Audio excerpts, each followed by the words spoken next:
Bonjour à tous, bienvenue sur le plateau de Bonjour chez vous. Je suis ravie de vous retrouver aujourd'hui encore. Notre thème aujourd'hui est « Tout le monde peut annoncer l'Évangile ».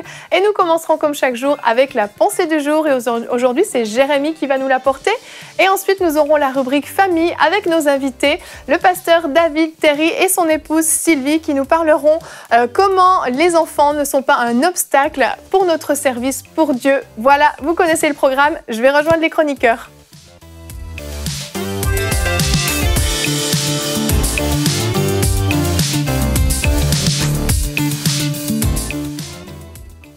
Bonjour tout le monde. Bonjour Evelyne. Bonjour David, bonjour Sylvie, bienvenue sur le plateau de Bonjour chez vous. On est content d'être avec vous aujourd'hui. On est ravis. On est ravis nous aussi, vous allez bien? Oui, ça va bien. Oui, super. Sylvie, tu vas bien? Tu nous fais l'honneur de venir. Tu viens accompagner aujourd'hui. Voilà, on est arrivé à 3 en fait. Oui, à 3, exactement. Parce qu'il y a quelqu'un au show qui arrive bientôt, dans 2-3 semaines. Ah ouais, c'est le dernier. 4e petite fille. Ah, waouh. Qui est attendue avec impatience. Bah, merci de nous faire l'honneur de venir alors que tu es dans ta dernière ligne droite. Certaines diraient, moi je me repose. Toi, tu viens. On reste active, on reste en forme. Tu as raison, c'est très bien. Donc effectivement, comme tu le dis, vous avez déjà 3 jolies petites filles qui ont entre quel âge et quel âge? 8 ans, 6 ans et 18 mois. Waouh! Et puis une autre petite fille qui arrive, donc c'est super. Et donc là, vous êtes de France, mais vous êtes ici au Québec. Depuis 12 ans. Depuis 12 ans quand même, donc c'est beaucoup. Et puis vous allez bientôt repartir pour l'île de la Réunion, c'est ça? Oui. Et on est en transition et le Seigneur nous a parlé depuis quelques mois. Là, ça fait 1 an qu'il nous a fait part d'un projet pour aller à l'île de la Réunion et on suit le Seigneur. Donc on quitte le Québec au mois de septembre. On passe du froid au chaud. Oui, exactement. Exactement. Mais en tout cas, on est content d'être avec vous. Et comme je l'ai dit tout à l'heure, dans la rubrique famille, vous allez nous partager un petit peu les révélations que vous avez eues, les compréhensions que vous avez eues au niveau de la famille et du ministère. Donc on a hâte de vous entendre. Mais avant ça, on va commencer avec la pensée du jour. Jérémy, aujourd'hui, tu vas nous parler d'un thème important, c'est l'évangélisation. C'est quelque chose qui compte beaucoup pour toi. D'ailleurs, avant que tu commences ta pensée, tu as fait un livre quand même à ce sujet-là.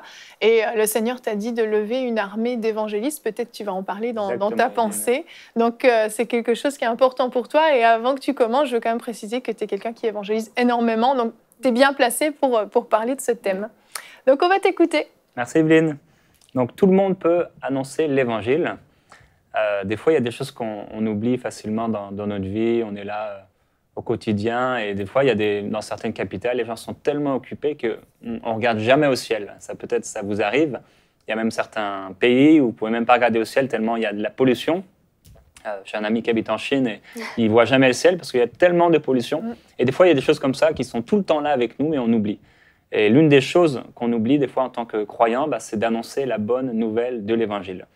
Et Marc nous en parle dans son épître, dans son évangile. Il dit « Allez et annoncez la bonne nouvelle de l'évangile à toute la création ». Il rapporte les paroles de Jésus. Et c'est vraiment pour nous plus qu'un commandement, c'est vraiment une grâce, c'est une bénédiction, c'est une faveur que Dieu nous accorde de pouvoir être en partenariat avec lui. On a vu Sylvie, elle est là, elle est accompagnée de sa petite fille, d'un bébé qui est là, il veut sortir. Oui, mais c'est la même chose avec le Saint-Esprit. Le Saint-Esprit est là avec nous et quand Jésus, c'était ses dernières paroles, attendez, etc., la promesse du Père, vous allez recevoir le Saint-Esprit et vous serez mes témoins. Donc, vous serez témoins, le Saint-Esprit sur nous, c'est vraiment pour qu'on soit des témoins. Donc, le Saint-Esprit est tout le temps là avec nous et je crois qu'il est dans l'expectative, il s'attend qu'on puisse ouvrir la bouche. Les anges sont certainement en train de se dire chaque jour, est-ce qu'il va pouvoir parler de Jésus pour qu'on puisse opérer des miracles, qu'on puisse manifester la gloire de Dieu. Et en fait, tout le monde peut vraiment annoncer l'Évangile. Vous pouvez annoncer l'Évangile. Et je prie qu'à l'écoute de cette émission, il y ait vraiment une barrière qui tombe de vous. Parce que des fois, on a la pensée, il faut aller dans la rue, je vais devoir aller faire du porte-à-porte, et des fois, je vais devoir aller en église. Et ça ne nous parle pas trop, ça nous fait peur. Mais en fait, j'ai réalisé que ce n'est pas vraiment ça, annoncer l'Évangile.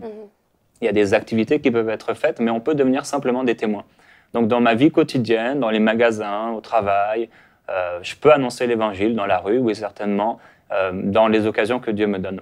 Et il y a un dessin animé que j'aime beaucoup qui s'appelle Ratatouille. Et dans ce dessin animé que j'ai regardé plusieurs fois avec ma petite fille, eh bien, c'est un rat qui rencontre un jeune garçon qui est très maladroit. Il est vraiment très maladroit, ce jeune garçon. Voilà, il tombe quand il marche, il marche pas très bien droit, etc. Et en fait, un jour, il se retrouve dans une cuisine. Et lui, il sait pas cuisiner, vraiment. Et le rat vient sous sa toque. Et sous sa toque, donc, il est caché. En tirant ses cheveux à droite, à gauche, en bas, en haut, eh bien, il cuisine à la place de... Il fait faire des mouvements, en fait, à ce jeune garçon maladroit. Et c'est un peu ce que fait le Saint-Esprit avec nous. Si vous êtes ouverts pour annoncer l'Évangile, le Saint-Esprit va commencer à se manifester à travers vous. Et si vous arrêtez de mettre l'attention sur vous, vos impossibilités, votre incapacité à parler, votre manque d'inspiration, votre manque de puissance, eh bien, le Saint-Esprit va commencer à faire des choses extraordinaires à travers vous. Et c'est ce que j'ai expérimenté il y a déjà plusieurs années, mais il y a 3 ans, Dieu m'a dit « Je t'appelle à lever une armée d'évangélistes ». Et la première chose que j'ai dit à Dieu, c'est « Seigneur, je ne suis pas évangéliste ». Donc, pendant plus d'1 an et demi, je n'ai pas du tout repensé à ça. Et le Seigneur est revenu avec cette parole parce que j'avais la pensée évangéliste, c'est l'un des 5 ministères. En fait, à un moment, l'apôtre Paul, il parlera à Timothée, il dit « Mais fais l'œuvre d'un évangéliste ». Il était pasteur. Et en fait, tous, chacun d'entre nous, ce n'est pas réservé aux évangélistes, aux pasteurs d'annoncer l'évangile, mais c'est réservé à chaque croyant. Chaque enfant de Dieu peut annoncer l'évangile. Et si vous dites personnellement, moi je veux vraiment annoncer l'évangile, je suis disponible, Seigneur, vous allez commencer à faire des rencontres. Le Saint-Esprit va vous donner des paroles de connaissance. Des fois, il ne va rien se passer de spécial, mais vous allez voir un malade et vous allez être touché. Et si vous commencez simplement à aller, à avancer, à prier pour cette personne qui est malade, vous allez voir le Seigneur faire des choses incroyables. En fait, si vous ne faites rien, Dieu ne pourra rien faire à travers vous. Et si vous commencez à imposer la main, par exemple, sur quelqu'un qui est malade, dire « Je vais prier pour toi », ça dure 10 secondes, ça peut se faire dans la rue. Vous priez pour cette personne malade et vous allez commencer à voir le Seigneur se manifester. Je me souviens, il y avait un jeune converti, il m'a appelé, il venait de se convertir quelques jours auparavant. Il était anxieux, tout ça, je me disais « Ok, on va se voir ». Et là, il était tout anxieux. Je dis, mais qu'est-ce qu'il va me partager? Et il me dit, j'arrive pas à annoncer l'évangile. Tu sais, j'annonce l'évangile qu'à 10 ou 15 personnes par jour. Et ça, c'est ce qui se passe quand on reçoit le Seigneur. Et ma petite fille, dans toutes les classes où elle a été depuis son plus jeune âge, maintenant elle a 12 ans, elle a annoncé l'évangile dans toutes ses classes. Ils ont prié avec une amie pour une personne qui était en fauteuil roulant de leur école. Et cette personne a été guérie. Donc, c'est pas réservé, c'est pas les enfants qui ont plus de grâce ou qui sont moins timides, parce que c'est faux. Il y a des enfants qui annoncent jamais l'évangile. Vous savez, il y a des pasteurs qui annoncent jamais l'évangile. Et il y a des croyants qui annoncent jamais l'évangile aussi. Donc Dieu veut nous appeler à pouvoir nous dépasser, simplement mettre nos yeux sur le Seigneur et se dire, OK, je suis disponible. Je veux vraiment annoncer l'évangile. Peut-être je le fais jamais, mais je veux plus me limiter. Et Seigneur, je veux que tu puisses te manifester à travers moi. Je veux partager la bonne nouvelle de l'évangile. Et quand les femmes sont sorties du tombeau, qu'elles l'ont vu vide, elles n'ont pas fait de formation. Elles n'ont pas été dans un institut biblique. Elles avaient juste quelque chose à dire. Le tombeau est vide, Jésus-Christ est ressuscité. Il n'y a pas 1000 choses à faire. Vous voyez Jésus avec la Samaritaine, c'est 2-3 phrases. Il parle d'éternité, il parle de Dieu, il parle de la paix, il la met devant son péché aussi, avec amour. Et il apporte la bonne nouvelle de l'évangile. Alors, apportez la bonne nouvelle de l'évangile dans votre vie, que ce soit un désir en vous qui naisse. Alors, vous allez voir le Seigneur faire des choses extraordinaires. Amen, amen. Merci Jérémie. Ah, c'est vrai qu'annoncer l'évangile, pour certains, c'est un défi gigantesque. Pour d'autres, c'est comme inné, c'est quelque chose qu'ils font super naturellement. Il y a vraiment les 2 cas de figure. Il y a ceux qui le font occasionnellement. Mais c'est vrai que je pense que ça doit devenir un style de vie, en fait. Exactement. Juste une nécessité, une habitude. On ne se pose pas la question, est-ce qu'aujourd'hui je vais annoncer l'évangile ou pas? Ça doit le devenir, mais c'est vrai que ce n'est pas forcément évident. Je ne sais pas si vous avez des anecdotes, des contre-anecdotes ou des anecdotes, non, mais de pour et de contre, d'expériences que vous avez vécues lorsque vous avez décidé de témoigner l'évangile à une personne, que ce soit dans la rue, au restaurant, que ce soit au travail, peu importe, des choses qui se sont passées. Je ne sais pas s'il y a quelque chose qui vous vient en tête, là. Bah, une des premières fois que je me suis essayée, en fait, je suis tombée sur un pasteur. Mais l'intention était bonne. Bah oui, l'intention était bonne. L'intention était excellente. Du coup, il était très touché. Peut-être que lui ne l'avait jamais fait, il a commencé à témoigner. Ah, peut-être, je ne sais pas, en tout cas. Moi, je me souviens quand... avec la jeunesse de l'Église, on était allé faire un été, je ne sais pas si tu te souviens, Jérémie, on était allé évangéliser dans la rue. Chaque été, les soirs de la jeunesse, on allait dans la rue, puis on allait évangéliser. Et sincèrement, moi, je détestais ça, mais vraiment... Comme beaucoup de gens. Comme beaucoup de gens, mais vraiment, mais c'était comme à chaque fois chaque journée qu'on le faisait, chaque semaine, on l'a fait pendant plusieurs semaines, à chaque fois, c'était pire. Et c'était insupportable, je me disais, j'en peux plus, je vais arrêter, quoi. Et puis, finalement... un soir, je me suis dit, là, je vais y aller seule, au lieu d'être on le faisait à 2, mais là, je me suis dit, je vais y aller seule, et je vais m'asseoir, et je vais regarder les gens, et je vais laisser la compassion de Dieu monter en moi. Et en fait, ça a été révolutionnaire. J'ai regardé les gens, j'ai commencé à les voir avec toute cette tristesse sur leur visage, avec tous ces fardeaux qu'ils pouvaient porter. Et c'est devenu tellement fort en moi, il faut que je leur annonce l'évangile. Et je suis allée annoncer l'évangile, mais 10 fois mieux que toutes les fois où je l'avais fait avant. Et il y a des gens qui ont été touchés. Personne n'a accepté le Seigneur, mais des gens ont été touchés. Ça a été des semences dans la vie. Je suis allée voir un gars, il était tatoué de partout. Il avait une crête, il avait un t-shirt de Metallica. J'ai dit, ah, moi aussi, j'écoutais Metallica avant. Et puis bref, c'était vraiment... Et je crois que c'est ça, c'est vraiment cette compassion qui s'exerce, qui grandit en nous, qui fait que, au final, c'est comme... On se sent obligé d'aller témoigner, d'aller évangéliser, en fait. Mais j'ai une chose marquante. Une fois, j'ai rencontré un gars à la sortie de la bibliothèque municipale. Puis je me suis assise à côté de lui, puis j'ai commencé à lui parler du Seigneur. Puis il était vraiment intéressé. Je sais pas, c'était un gars dans la trentaine. Et puis on a discuté un bon moment. Et puis le gars est reparti et il m'a juste dit, je suis de Lac-Mégantic. Parce que je l'ai invité à l'église, il me dit, je suis pas d'ici, je suis de Lac-Mégantic. Et puis... je crois que ça devait être le mercredi, et quelques jours après, il y a eu le gros incendie de Lac-Mégantic, le gros accident de train où tout le centre-ville a brûlé, et en particulier un bar très fréquenté par les trentenaires. Alors, je ne sais pas ce qu'il est devenu, cet homme-là, mais la pensée de me dire peut-être que c'était la dernière chance qu'il avait de connaître. C'est vrai. Et ça m'a... Je ne sais pas, peut-être qu'il y a eu beaucoup de décès dans cet accident-là, je ne sais pas ce qu'il est devenu. Mais ça a été une leçon pour moi en me disant, il ne faut jamais passer à côté d'une occasion. Parce que peut-être c'était la dernière fois qu'il avait comme chance d'entendre parler de Jésus. Exactement, ouais, vraiment. En tout cas, ça m'a glacé les os quand j'ai réalisé ça. Une chose qui est vraiment importante, c'est qu'il y a un passage qui parle de si vous avez de la bonne volonté. Et c'est quelque chose qu'il faut, c'est vraiment un ingrédient important, c'est d'avoir de la bonne volonté. Il y a des gens, ils n'ont pas de bonne volonté pour annoncer l'évangile, ils y pensent jamais, mais si on peut avoir cet ingrédient, la bonne volonté et la soif, ces deux ingrédients-là, c'est vraiment nécessaire. Et on va commencer à vivre des choses. Et c'est vrai que c'est pas... Tu parlais, il y a des gens, c'est inné, d'autres, ça l'était pas. Moi, ça l'était pas du tout.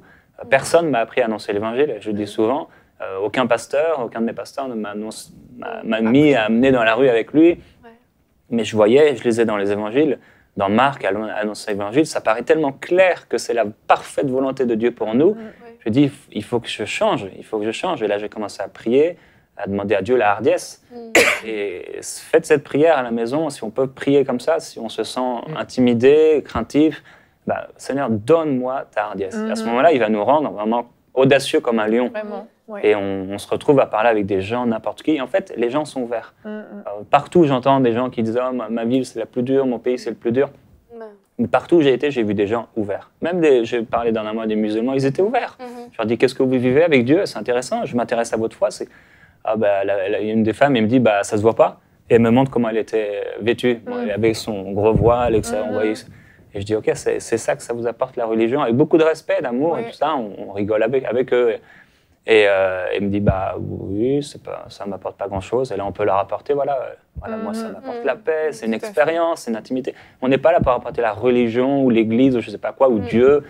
On apporte la bonne nouvelle de l'Évangile. Exactement. Mais des fois, on peut être surpris des réactions des gens parce qu'on a des a priori, on pense que telle personne, le Seigneur peut nous pousser à aller vers telle personne et puis on est timide, on dit ouais, qu'est-ce qu'elle va penser et tout, alors que la personne est réceptive, Dieu a déjà préparé son cœur et en fait, elle a juste soif et on va semer une semence de l'Évangile et puis peut-être elle va donner son cœur à Jésus. Exactement. Et puis, je pense qu'il ne faut pas compter sur nos propres forces.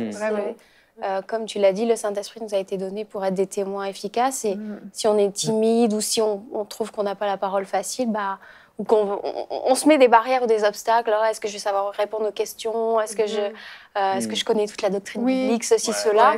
Mais le Saint-Esprit va remplir nos bouches, en fait. Le Saint-Esprit, c'est vraiment... le baptême dans le Saint-Esprit, c'est pour être un témoin efficace. Et puis, ça nous dit que ce n'est pas un esprit de timidité que Dieu nous a donné. C'est justement notre verset du jour. Super, je suis inspirée, tu vois ça. On peut le regarder, comme tu le cites, parce que je voulais justement citer, tu parlais de timidité. Et pour ceux qui sont justement, qui disent, oui, mais moi, je suis timide, c'est ça, la Bible dit, car ce n'est pas un esprit de timidité que Dieu nous a donné, mais un esprit de force, d'amour et de sagesse. Je ne savais pas que vous me preniez en photo pendant que je ce matin. Si, on reconnaît tous ton bras, c'est sûrement musclé.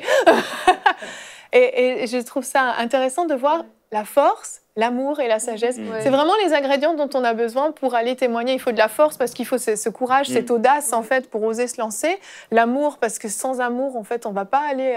C'est l'amour notre moteur pour aller Oui, témoigner. c'est important la en fait. motivation. Oui, Pas considérer les gens comme des projets. voilà. Et aussi, il ne dit pas vous serez des convertisseurs. Il dit vous Exactement. serez des témoins. Oui. Ouais. Et des fois, on est juste une semence ou un maillon dans la chaîne. Mhm. Et en fait, quand on s'enlève la pression de dire il faut que la personne accepte Jésus à la fin de ma pression conversation, du il résultat. faut qu'elle vienne à l'église, ou il faut qu'elle soit guérie, ou il faut ceci, mais qu'on fait notre part, après ça, on permet au Saint-Esprit de convaincre, d'agir et de faire son œuvre dans les cœurs. Fait que, en étant à notre place, on permet au Saint-Esprit de prendre sa place et je pense que ça aide beaucoup. Exactement. Il y a une étude qui avait été faite, je ne sais plus combien de fois une personne doit entendre, je ne sais pas si vous connaissez cette étude, doit entendre l'Évangile avant de se donner au Seigneur. C'était énorme. Je ne sais plus, c'était 7 fois. Ouais, je crois que c'était ça. Hein, entre 5 et 7 fois. Voilà, c'était quand même beaucoup. Donc on se dit, bah, moi j'ai peut-être été le numéro 3, mais il en reste encore beaucoup. Et c'est vrai ce que tu dis, David. Souvent, un des freins aussi, c'est cette pression du résultat ou cette frustration de l'absence de résultat. Oui. J'y suis allée 2-3 fois, personne ne s'est converti, ça ne sert à rien. En fait, bah, je ne dois pas être appelée à ça, je n'ai pas l'onction pour ça. Et puis, on renonce en fait par une espèce de frustration qu'il y a une absence de fruit, alors qu'on ne sait pas que peut-être cette personne-là, le lendemain, elle a rencontré une autre personne et elle s'est donnée à Christ. On ne le saura peut-être jamais. Des fois, des années plus tard. Aussi. Il y a un cheminement. Hein. Des fois, on a des gens dans notre famille, récemment, que ce soit toi, Sylvie, ou moi, on était en contact avec des gens avec lesquels on était au lycée. Et là, donc, on parle d'il y a plus de 20 ans. Des gens qui nous ont recontactés, soit sur Facebook, soit des gens avec lesquels Sylvie avait gardé contact. Et tranquillement, soit on avait l'occasion de leur témoigner à l'époque, soit on le fait maintenant. Mais on a l'occasion d'être un témoignage.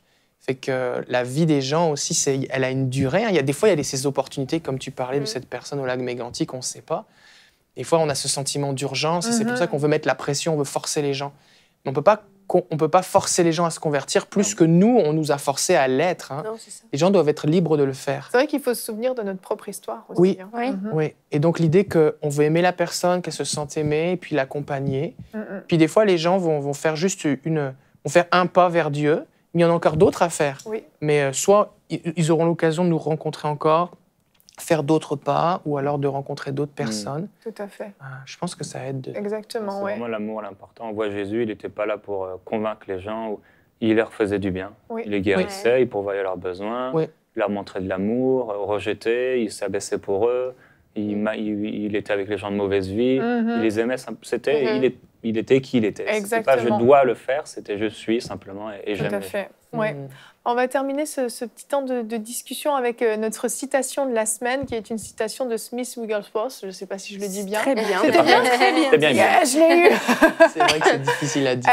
Qui est un grand homme de Dieu, hein, plus besoin de le présenter, et qui dit « Les actes des apôtres furent écrits parce que les apôtres agissaient ». Et c'est une réalité, c'est que si on veut voir du fruit, si on veut qu'il se passe quelque chose dans notre génération, si on veut que les choses changent dans ce monde même, bah, il faut qu'on agisse. On doit le faire, donc c'est une parole pleine de sagesse sur laquelle on peut s'appuyer pour se donner la motivation pour le faire. Si les apôtres n'avaient rien fait, il ne se serait rien passé. Les actes des apôtres seraient une page vide. Donc voilà, merci pour ce temps de discussion et on va enchaîner en restant sur notre thème. On va partir sur la rubrique famille. Donc, vous allez nous partager, David et Sylvie, votre histoire. Donc, on voit, comme on l'a dit, vous attendez votre 4e enfant. Donc, c'est quand même, de nos jours, c'est une famille nombreuse. Oui, quand même. Hein, en France, on va avoir la carte famille nombreuse. Ben oui, complètement. Ça n'existe pas au Québec, mais... C'est vrai, exactement. Et en fait, vous avez votre mentalité au niveau des enfants, au niveau de la vie familiale, la vie ministérielle, a vraiment changé au fur et à mesure des années. Le Saint-Esprit vous a vraiment parlé. Et certains, justement, pourraient se dire, bah, moi, je ne peux pas évangéliser, je ne peux pas aller à des réunions, je ne peux pas servir le Seigneur comme je veux parce que j'ai des enfants. Puis vous comprenez, mes enfants, ils ne se tiennent pas tranquilles. Et puis mes enfants me demandent ci et ça. Puis ils sont fatigués, puis ils ont faim. Et puis on se limite. Et en fait, on a cette mentalité que la vie familiale peut être un obstacle au service pour Dieu, au ministère pour ceux qui y sont appelés, mais même pour les chrétiens en général à servir Dieu. Et en fait, ce n'est pas du tout le cas. Donc, je vous écoute. Nous expliquer tout ça. Ben oui, je vais commencer. C'est sûr qu'on a tout un cheminement, David et moi, parce que quand on s'est convertis, tous les deux, on avait le sens que Dieu nous appelait au ministère, on avait un appel sur nos vies et puis on était conscients de ça. Et puis on servait le Seigneur avec zèle, tous les deux, on avait le même objectif. On s'est mariés et puis c'est ça, on allait à toutes les réunions, à tout ce que l'Église organisait. Et puis je dirais qu'à un moment dans notre vie, au début de notre mariage, on était même prêts à ne pas avoir d'enfants, en fait, pour être vraiment entièrement disponible, entièrement consacré au Seigneur. Mais c'est une idée qui venait de nous, qui venait pas de Dieu. C'est ce qu'on pensait que Dieu souhaitait de nous. Mais voilà. Mais non, des fois, on a des idées de Dieu qui sont différentes de qui il est. Hein. Dieu ne nous avait pas du tout imposé ça. Mais en fait, c'est ça, on était dans ce cheminement et je me souviens qu'un jour, je priais, je lisais ma Bible et le Seigneur a commencé à me parler. Je vais vous citer le verset que j'avais reçu à l'époque, qui se situe dans Ésaïe 49, 23. Je vais juste citer le verset 23. Des rois seront tes nourriciers et leurs princesses tes nourrices. Et Dieu m'avait parlé dans le sens où... oui, c'est vraiment Dieu qui t'a parlé, là, parce que un verset comme ça... Là. Dans Ésaïe, oui. Ça ne te parle pas, Jérémie? Oui. Ça ne parle pas vraiment, là. C'était dans le sens où, si j'allais faire du ministère, il y aurait vraiment des gens de qualité qui prendraient soin de mes futurs enfants. Et ça m'a rassurée, en fait. Parce que j'avais l'idée, en tant que femme, si j'ai des enfants, je vais devoir rester à la maison, mon mari, je ne vais plus le voir, il va faire du ministère, et puis voilà. Et Dieu m'a rassurée. Et... donc finalement, on a commencé à avoir des enfants quelques années plus tard. On a eu Camille, qui a maintenant 8 ans. On peut voir la photo de votre famille, peut-être, comme ça, pendant que tu nous les présentes. Voilà, aujourd'hui, on a 3 enfants. Donc, il y a Camille qui a 8 ans, Chloé qui a 6 ans et Charlotte qui a 18 mois. Donc, on est vraiment très fiers d'elle. Très belle famille. Et donc, on a commencé à avoir on a eu 2 enfants. Et on s'est dit, 2 enfants, c'est bien. C'est bien, ça nous convient. Moi, je viens d'une famille où on est 2, donc je suis dans ce cadre-là. Moi, on était 4. Je suis l'aîné de 4. Ah oui. Donc moi, déjà, 2 enfants, c'était bien. Aller jusque 3, là, je sortais de ma zone de confort. Puis on arrivait à gérer, ça allait. En même temps, on se disait, bon, est-ce qu'on va aller jusque 3 ? Il y avait un certain désir, une certaine interrogation, mais à chaque fois qu'on se disait, peut-être 3, mais ok, mais... Pas plus loin. Ouais, c'est ça. Ça restait l'idée de projet. Oui, c'était juste un projet. Et en fait, réellement, le Seigneur a commencé à changer nos pensées, nos conceptions. Il a mis des gens aussi sur notre route. Je me souviens qu'à un moment, on avait été à une conférence, il y avait une famille de missionnaires qui avaient 5 enfants. Et puis ils racontaient leur parcours. Et puis ça m'a vraiment interpellée parce que je voyais qu'ils étaient épanouis, qu'ils faisaient le ministère à 2. Sûr que leurs enfants étaient grands, mais ils racontaient comment Dieu pourvoyait pour les billets d'avion. Enfin, ça avait l'air d'avoir fonctionné leur affaire. Et puis leurs enfants étaient au Seigneur. Et puis ça m'a inspirée, ça m'a interpellée. Et à partir de ce moment-là, j'ai dit... c'est possible, quoi. C'est possible. Et puis j'ai dit à David, écoute, il faudrait qu'on prie parce que je voudrais pas avoir de regrets plus tard. Je voudrais pas passer à côté du plan de Dieu pour notre vie, pour notre couple, notre famille. Et je me suis dit ça. Et en même temps, c'est resté encore plus ou moins évasif. Dire, on n'est pas allé plus loin. Oui. Quelques temps plus tard, je parlais avec une femme de mon église. Et puis, elle parlait de sa fille. Et puis, elle avait dit à sa fille, mais tu sais, même pour les enfants, il faut demander la volonté de Dieu, ce que Dieu veut, ce que Dieu en pense. Et au moment où elle a dit ça, elle ne me parlait pas directement. Ça m'a interpellée et je me suis dit, mais moi, Seigneur, je pense que je fais ta volonté. En tout cas, je m'applique à faire ta volonté dans plein de domaines de ma vie, dans le ministère, là où on habite, si je dois acheter une maison, si je dois acheter une voiture et tout. Mais par rapport au nombre d'enfants ou quoi, c'est comme une chasse gardée. C'est mon petit côté féministe. Non, c'est moi qui décide ce On domaine-là. n'avait jamais pensé à l'idée de demander à Dieu est-ce qu'il faut combien on doit avoir d'enfants. Non, ou alors peut-être je voulais pas poser la question. Parce de peur de la réponse. Oui, parce qu'en même temps... oui, c'est ça. Parce qu'en même temps, quand on a décidé d'avoir juste 2 enfants, j'avais même donné les habits et tout, je ne voulais plus en entendre parler là. Okay. Je disais, il y avait quelque chose comme une sensation, une impression intérieure que ce n'était pas fini. Okay. Comme un témoignage du Saint-Esprit, mais que Tu réfrénais. Oui, c'est ça, je réfrénais. Et à un moment, donc, c'est ça, Dieu a commencé à parler et ce qui a été vraiment déterminant, c'est qu'à un moment, peut-être 3 mois plus tard, il y a une personne de notre église, un homme de notre église qui a eu des visions nous concernant, une vision sur le ministère. Et puis ce qu'il partageait dans sa vision, c'était tout à fait exact, ça confirmait des choses qu'on avait reçues. Et il y avait une autre vision que lui avait eue, où il nous voyait, et avec en fait 3 enfants. La vision, c'était ça, c'était 3 enfants, il y avait une petite silhouette. Et puis, moi, quand j'ai lu ça, je dis OK. Et là, à partir de là, ça nous a vraiment poussé à aller vraiment au pied de Dieu, dire bon Seigneur, si tu veux, dis-nous. C'est venu confirmer quelque chose que vous aviez sur votre cœur, puis ça vous a poussé à chercher. Le fait que ce soit quelqu'un d'extérieur qui ait cette vision, ça m'a obligée, je dirais, à aller au Seigneur.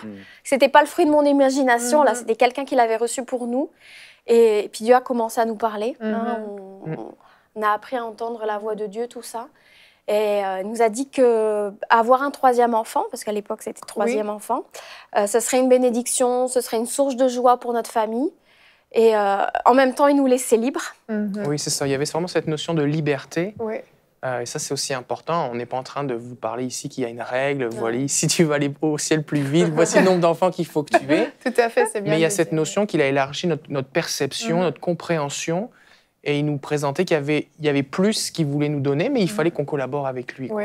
Mais vous, à ce moment-là, en plus, vous étiez donc pasteur, à temps plein, donc très impliqué quand même dans votre église. Et comment, justement, vous avez fait pour gérer là, un 3e, là, bientôt un 4e, pour justement réussir à conserver cet équilibre ministère, vie familiale? Est-ce que les enfants, justement, parce que le thème, c'est de voir à quel point les enfants ne sont pas un obstacle, justement, au ministère, mais quelle est votre vision des choses? Il y a plusieurs choses qui sont plusieurs perspectives que Dieu a changées en nous. Premièrement, le fait de concevoir que les enfants sont une bénédiction et pas une charge. Les enfants ne sont pas des à côté, mais c'est vraiment une bénédiction. Le psaume 127 dit que des fils sont un patrimoine du Seigneur. Le fruit du ventre maternel est une récompense. Et le verset 4 dit « Les enfants sont des flèches dans la main d'un guerrier. Heureux celui qui en a rempli son carquois. » Donc, si c'est le temps de la guerre, tu cherches tes flèches, tu n'en as plus, tu vas être mal pris, comme on dit en québécois. Donc, il y a une notion de bénédiction. Et puis là, on a eu, tant Sylvie que moi, on a vécu des choses. Par exemple, à un moment, j'ai fait un rêve et je voyais mes filles qui étaient dans un enclos à Lyon, comme dans un zoo. Et donc, Sylvie était aussi là, dans l'enclos. Et il y avait une grosse lionne qui restait à distance des filles et il y avait un tout petit lionceau qui venait attaquer une de nos filles. Mais c'est comme c'était un bébé, il n'avait pas beaucoup de force. Et je voyais que ses griffes n'arrivaient même pas à percer la robe de ma fille. Et je voyais de l'extérieur. Et au début, moi, j'étais inquiet. Je dis, comment ça, elles sont avec des lions? Et puis après ça, je me sentais rassuré. Et en fait, mon interprétation, c'est je crois que Dieu me montrait que je dois permettre aux filles de faire leurs propres armes dans le combat spirituel. Mais vu qu'elles sont petites et qu'on est là pour les accompagner, eh bien, c'est un entraînement. D'accord. Et donc, du coup, quand elles vont être plus âgées, elles vont être beaucoup plus aguerries pour vivre des choses. Et là, j'ai réalisé qu'en tant que parents, on avait un rôle important à jouer dans la formation de nos enfants. Et là, le Seigneur m'a dit que je levais une armée pour former les enfants et qu'ils allaient être aguerris. Et qu'il fallait enseigner aussi les gens dans mon église à former leurs enfants dans le combat spirituel. Il y a aussi cette notion de perspective du long terme dans le royaume de Dieu. Des fois, on pense que les gens vont dire mon ministère, ma vie, mais moi, mes objectifs, qu'est-ce que je fais? Mais en fait, Dieu m'a parlé sur le fait que moi, je suis juste un maillon dans l'histoire de Dieu. Fait que je ne suis pas arrivé de nulle part. Oui, j'ai eu des parents physiques, des parents spirituels, mais je suis dans un endroit dans l'histoire de Dieu. Et Dieu m'a donné cette image d'une course à relais. Vous savez, dans une course à relais, si par exemple tu es le 2e relais, puis que c'est un relais 4 fois 100 mètres, ce qui est important, c'est que l'équipe gagne. Donc, ce qui est important, c'est que tu transmettes le bâton correctement pour que le bâton continue. Ce n'est pas toi qui est important, c'est le bâton. Et le Seigneur me montrait que si j'ai des enfants et que je les élève bien, ce n'est pas le tout de faire des enfants. Il faut bien les élever et en prendre soin correctement. Alors, c'est comme si au lieu de transmettre un bâton, je vais transmettre plusieurs bâtons en même temps. Et là, il va y avoir un effet de multiplication. Et donc, en ayant cette perspective que ma vie a un rôle dans l'histoire de Dieu et que c'est ce que je laisse aux futures générations qui est plus important que ce que moi je vais faire, alors oui, avoir des enfants, je vais courir moins vite, parce que concrètement, c'est sûr que si on n'avait pas d'enfants du tout, eh bien, on pourrait faire, entre guillemets, plus de choses. plus de choses dans l'église, plus de projets, plus de choses. Sauf que, eh bien, ça pourrait s'arrêter après. Exactement. Tandis que là, on va ralentir. Est-ce que ce seraient les choses que Dieu voudrait qu'on fasse? Oui, parce que des fois, on peut être conduit par les besoins. Oui. Et on se dit, mais oui, mais il y a tellement de besoins. Mais de toute façon, ça finit jamais. Oui. À un moment, il faut décider de dormir. Il faut dire non, bah là, il faut que je dorme. Non, il faut que je mange. Non, il faut que je prenne soin de ma femme. Non, il faut que je prenne soin de mes enfants. Oui. Donc, il faut mettre des limites et se limiter à faire ce que Dieu nous demande de faire. Et après ça, on dit, ben, Seigneur, le reste, c'est ton peuple, c'est ton église. Et toi, tu m'as demandé à moi de m'occuper de mes enfants. Parce que si moi, je ne suis pas un bon père, mais qui va être un autre père pour mes enfants? Elles ont juste un papa, une maman, en l'occurrence nous. Oui. Et c'est à nous de remplir ce rôle. Et puis je pense que notre premier ministère, c'est nos enfants, en fait. Dieu nous demande, on a une responsabilité. Et en même temps, c'est tellement une source de joie quand le Seigneur nous a parlé pour notre troisième fille. Je veux dire, on l'a aujourd'hui, on ne pourrait pas s'en passer. C'est tellement... Même Charlotte, c'est tellement un bébé joyeux, tout le monde nous dit, elle est tellement facile, elle communique la joie. On ne regrette pas de l'avoir fait. Non, pas du tout. Pas du tout. Et puis le Seigneur, après, nous a parlé pour la quatrième, qui va s'appeler Zoé. Et pareil, le Seigneur nous a montré, bah, c'est pas fini. Mais encore une fois, il y a un projet de Dieu, mais Dieu nous laisse libres. Et puis quand on lui fait confiance, quand on lâche prise, et ben, on s'aperçoit que vraiment les projets de Dieu, nos pensées ne sont pas ses pensées, et les projets de Dieu sont tellement meilleurs que les nôtres. Et aujourd'hui, je pense que, enfin moi, je peux parler en tant que maman, bah, je m'épanouis dans mon rôle de mère. J'ai compris que tu peux réussir ta vie, et tu peux réussir ta vie familiale, et tu peux réussir ton ministère, c'est pas incompatible. C'est sûr que la vie familiale, c'est un don de soi, c'est des sacrifices, c'est du travail. C'est du travail, de changer les couches, de faire à manger, de faire plein de trucs, ramasser les affaires. Il faut pas se les cacher, et puis il faut pas se les cacher. Mais en même temps, je sais que je suis dans cette saison-là où j'investis, où elles vont pouvoir... aussi, elles vivent déjà des choses avec le Seigneur. Je vais pouvoir me déverser en elles, et elles vont aller plus loin que moi avec le Seigneur. Elles vont faire des exploits. C'est ça, c'est cette notion de transmission, en fait, d'héritage. Et c'est vraiment ça, je trouve, qui change la façon de voir les choses. C'est que tu te dis justement, il ne s'agit pas juste de moi, de ce que j'ai à faire moi là maintenant. Certes, je suis peut-être légèrement ralentie, mais je me suis multipliée. Et en fait, mes enfants vont continuer l'œuvre que j'ai commencée. Et en fait, l'œuvre de Dieu, ce n'est pas mon œuvre, comme tu le disais. Et ça va, au lieu de s'arrêter à moi, ça va se multiplier, ça va se continuer. Et c'est vraiment ça la clé, en fait, qui fait qu'on peut sortir de cette frustration de se dire je ne fais pas ce que je veux, je ne vais pas aussi vite que je veux, je ne peux pas aller prêcher là où je veux, quand je veux. Toi, et puis même, j'ajouterais, moi, je sais que Dieu veut m'utiliser pour certaines choses, mais je ne suis plus dans ce mode de frustration ou quoi, parce qu'il y a un temps où je m'occupe de mes filles, un temps où je m'occupe, où je fais des choses de ministère. Quand vraiment le Seigneur veut se servir de moi pour prêcher, pour une mission, comme là je suis avec vous sur le plateau, il y a des personnes de qualité, des princesses qui s'occupent de mes filles. S'il a besoin de moi, il s'arrange et puis il va pourvoir, quoi. Mais je veux pas multiplier les choses du ministère que Dieu me demande pas, en fait. Exactement. Je suis là pour mes enfants, mes filles sont ma première responsabilité, mon premier ministère. Et ensuite, si le Seigneur veut m'utiliser vraiment pour quelque chose, eh bien, il va pourvoir, et il pourvoit réellement, et puis je suis disponible, mais je fais ce que Dieu me demande. C'est ça. Et ça fait toute une différence, parce que je suis épanouie dans ma vie de famille, et je suis épanouie dans mon ministère, parce que je fais ce qu'il me demande, et tout va bien. Des fois, les gens ont eu cette conception de dire, des fois, c'est des choses qui ont été enseignées, même dans des écoles bibliques, sers le Seigneur, et il va s'occuper de tes enfants. Mais non. Mais il n'y a personne d'autre sur Terre qui peut être un père pour mes enfants que moi. Complètement. Il n'y a pas d'autre mère qui peut être une mère pour elle que Sylvie. Et donc, des fois, on va vouloir se consacrer, se donner pour aider des gens qui sont brisés. Et oui, il faut avoir compassion, c'est nécessaire. Mais ça prend des années de reconstruire un cœur, de changer des conceptions, de rebâtir la foi de quelqu'un. Alors que nos enfants, eh bien, ils peuvent connaître Jésus dès leur plus jeune âge. Ils peuvent grandir dans un environnement sécuritaire et aller bien plus loin que nous. Exactement. Donc, comme tu le disais, cette perspective de long terme fait que, oui, je ralentis pendant un temps, mais je vais tellement plus loin. Je vais tellement plus loin. j'ai cette pensée de, vous savez, l'histoire des 3 petits cochons. Il y a celui qui bâtit rapidement avec du foin, ça va vite, mais ça tient pas beaucoup. Exactement. Et celui qui va doucement, eh bien lui, qui fabrique cette maison en briques, là, quand le loup vient, elle est solide. C'est vrai. Et si on investit dans la vie de nos enfants, et c'est du solide, parce qu'ils vont être avec nous toute leur vie, parce que même si je veux, en tant que pasteur, investir dans la vie de quelqu'un, quand même j'aurai quelqu'un en stage ou je sais pas quoi, il n'est pas avec moi 24 heures sur 24. Mes enfants, oui. Ouais. Mes enfants vont vivre des choses avec nous que d'autres gens n'auront pas vécues. Tu leur donnes tout ce que tu as. Exactement. C'est des héritiers. Et puis C'est j'allais ça, dire, c'est un c'est héritage. donnant-donnant, mais nos filles nous transforment. Énormément. La famille, c'est une école de transformation. C'est Ça nous rapproche du cœur de Dieu. Tout à fait. C'est un instrument de façonnement, tout comme le mariage. Et pas juste sur la patience. Oui, puis Non, ça sur nous plein de prépare choses. Sur plein de à choses. plein de choses. Oui, bah oui. Tout à fait. Non, c'est Donc vrai. ça... C'est un apprendre à instrument reconnaître que chacun Oui. est différent. Oui. Et donc, l'idée, c'est que tu introduis tes enfants avec toi dans ce que tu fais. Et puis, oui, des fois, tu dis, ça, non, je peux pas le faire. Puis, Oui. c'est OK, parce que... Tout à fait. Puis ils grandissent, les enfants accepter aussi. justement qu'il y a des saisons Oui. et que cette saison-là où ils sont petits, où ils sont vraiment dépendants de nous, elle va arriver à son Oui, c'est terme ça, à un c'est jour ça. ou l'autre. Et peu à peu, on regagne, entre guillemets, un peu de liberté, même si j'aime pas forcément le mot, mais on regagne un petit peu plus de flexibilité, disons.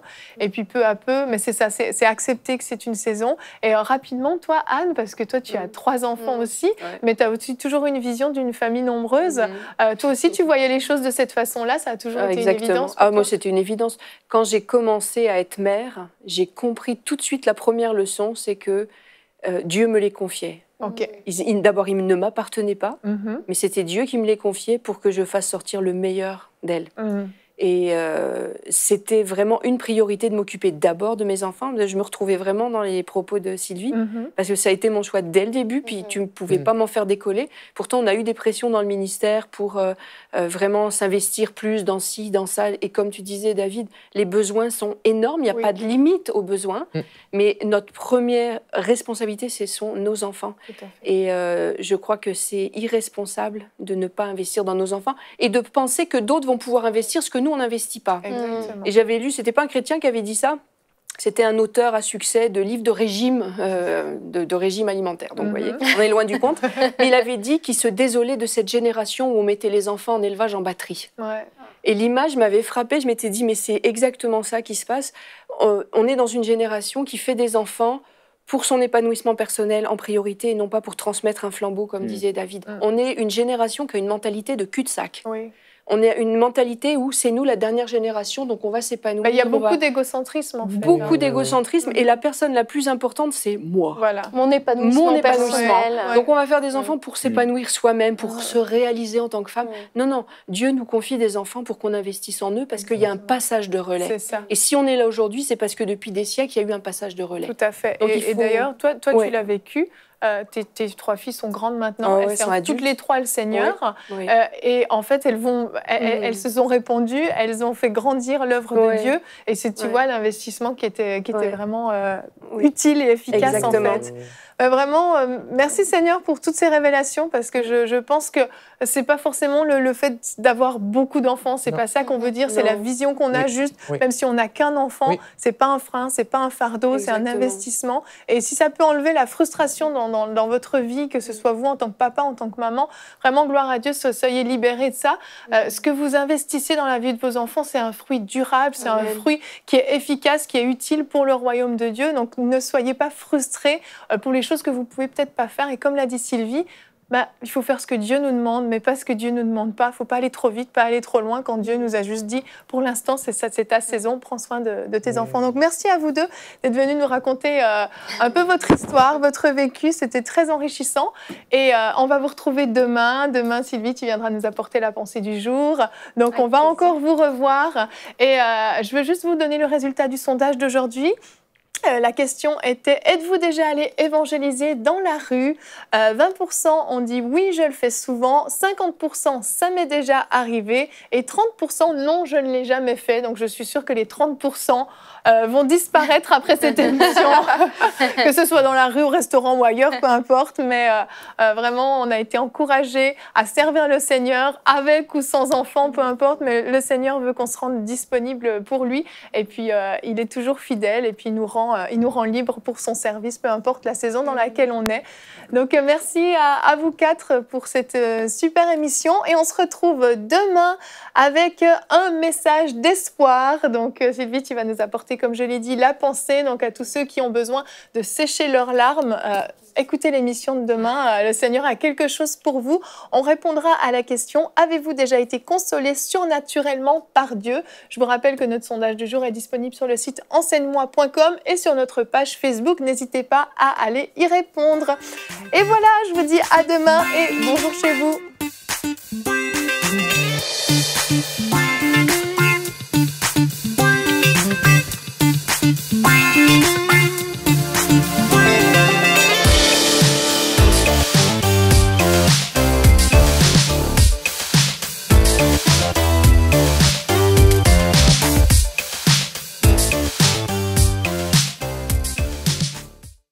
Cette émission a pu être réalisée grâce au précieux soutien des partenaires d'Enseigne-moi Canal International. Retrouvez tous nos programmes sur emcitv.com.